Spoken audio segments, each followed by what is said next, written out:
Chevalier. Hello, my name is Harry Tambuatco. Yes, you're watching Business and Living. Now, for this program, just for tonight, we're reversing it. We're going to do living first, and then we're going to go into commerce and or business. You will find this interesting.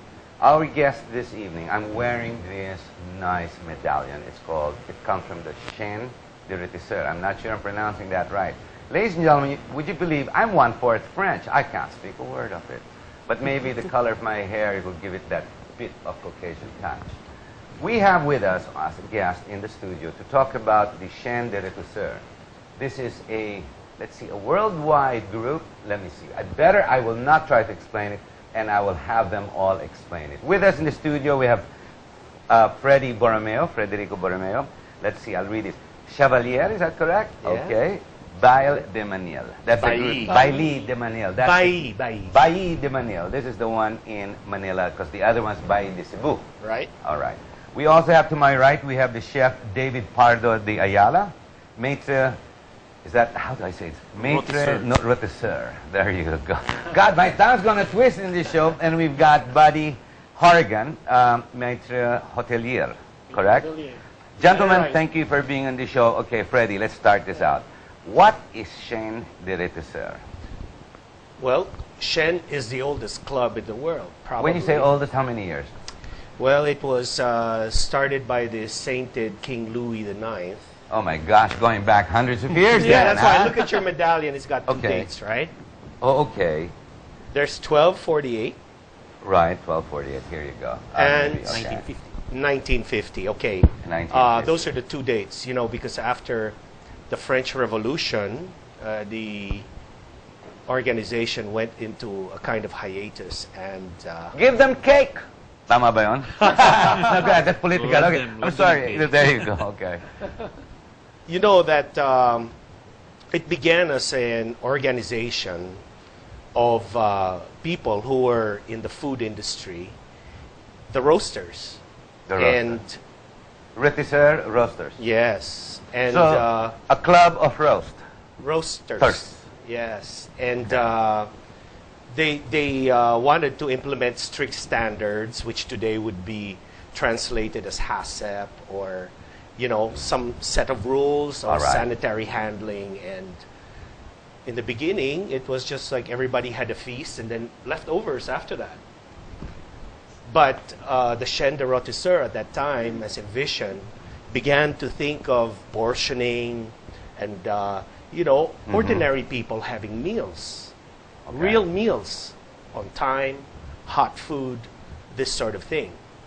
And although part of the mission was to be able to create some savings for charity and to help to educate. There is an advocacy as well. Yes. Other than the good food, good wine, good company, which we have continued. It has an advocacy. Yes. Let's go on the hotel side, Rotisseur side. That's right. Chef David, how would you explain the difference between what Freddie has explained? Fred explained about the history, the purpose, the club, the association, and how it relates to Maitre Rotisseur. There are two types of members of La Chaine Rotisseurs, professional and non-professional members. Professional members, such as myself, are people that actually work in the industry, in the food and beverage industry, hospitality industry. In my case, as a chef, for example, Bobby is a hotelier. And there are also members that are not necessarily professional, not necessarily... I'm a member, I'm in media. There you go. Okay. But is there a difference with, Fred has explained it to be an association of people who enjoy quality food. But I guess in the restaurant side it would be quality service, or... Service is part of the equation, and for a chef has several more implications than for other professionals, members of the Chaine Rotisseurs. When I was, quote-unquote, growing up as a chef, when I was a young apprentice, the biggest deal, the most important dinner of the year back in Colombia, in my native country, was when the Chaine Rotisseurs came to the hotel. That's when chefs pull out all stops, when they go for the best of the best. So for me, as a chef, hosting my fellow members of the Chaine Rotisseurs is always my most important meal, and attending events by the Chaine Rotisseurs is also a chance for me to see the direction of other chefs, of other kitchens, contemporary ideas, etc., etc. So it's the main event when you stage a banquet, because the guests that come know exactly what they're supposed to receive, or they're very high critique. There are different types of events, different degrees of formality. Some are more casual, some are more elaborate. Depending on the profile of each event, there's different degrees of involvement as well in the design of the menu, tasting, wine pairings, etc. So there are many details to coordinating these affairs. Bobby, on the hotel side, how would it differ from the restaurant to the hotel side? Well, you know, for the hotel side, I mean, you know, we have all the manpower, and we have certain things that restaurants don't have, right? Yes. So usually size. when it's held in a hotel, it's very exciting, because we make it very elaborate with the chandeliers and the swabs, and we have lots of entertainment, and so we really put a big production towards the Chaine, the Rotisseurs events in our hotels. For us, like what Chef David said, for us, it's the biggest event for food, because we know the people coming are gourmands, right? Professional and non-professional. So all the people coming, they like good food, right? So we have to put the big show, and we have to please each and every one. And every general manager is outdoing themselves, right? So from one hotel to the other, everybody's trying to make it better, right? Each time. So it's exciting. Ladies and gentlemen, a couple of weeks back, I wrote an article on this on the local print, and I called it The Art of Civility. If you've noticed, we've come down from the trees. Now, while we have our issues with commerce and we have our own issues with politics, this country is beautiful, and we have a lot of talent, and our food is fantastic. Yes. The Chaine brings this out into the level of what we call international. Freddie, when the Chaine or the events are staged, there are multiple events, is this a critique, or is this like, do you give passing grades to the, how do you say, the event organizers, to the restaurant, to the hotel? Or it's not necessarily that? Well, we actually work with the chef, with the prior to the meal, prior to the banquet. Yeah, yes. we go I through saw that. very difficult Yeah. food tasting and wine And pairing. wine pairing, I saw that, And yes.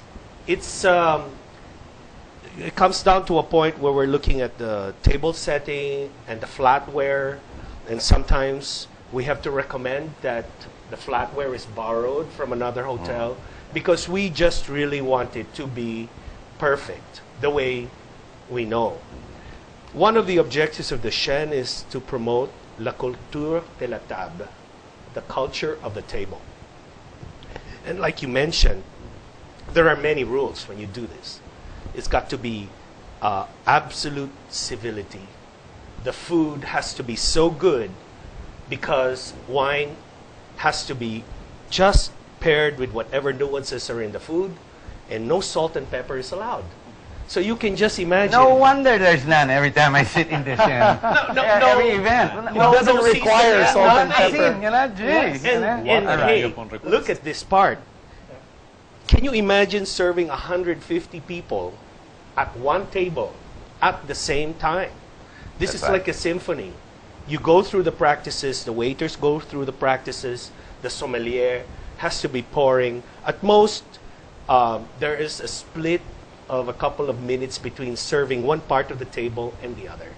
So it's really like an orchestra. So It it's doesn't timing. always come out perfect, but that's the objective. Timing. Can you imagine making a steak for 150 people? I used to own restaurants. Yes, Yeah, I know that. I can relate So to it. I mean, you know, there's none of this. Yes. Oh, this is too raw, or you know, Yes, this is yes. too well done, and all of that, and this is too salty, and this is not salty. You know, can I have some ketchup? How No. do the members become gourmands? That's a nice question. How do members become gourmands? You see, the problem with food is it's such a subjective point of view. One man's poisons is another person's delectable whatever. It can change. That's the problem. How do the members become gourmands as they join the Chaine? This is what we offer. We offer an education. Ah, And so as you have to participate to educate yourself. Exactly. Oh, I see. That's what it's about. It's an education for everyone, for the hotel and restaurant people as well. And It must cost a lot for the establishment. You barely make a profit if the chain is going to no own. profit is involved when they deal with the Chaine. It's a matter of honor. Oh, there's no profit. I see. Definitely. So everyone's just paying basically for the cost of goods. Yep. Cost of goods sold. Yep. No wonder the wine's always flowing non-stop every time I go to one of those. David, tell us more about how you participate and what you do for the Chaine. I know you're very active with everybody here, I've noticed.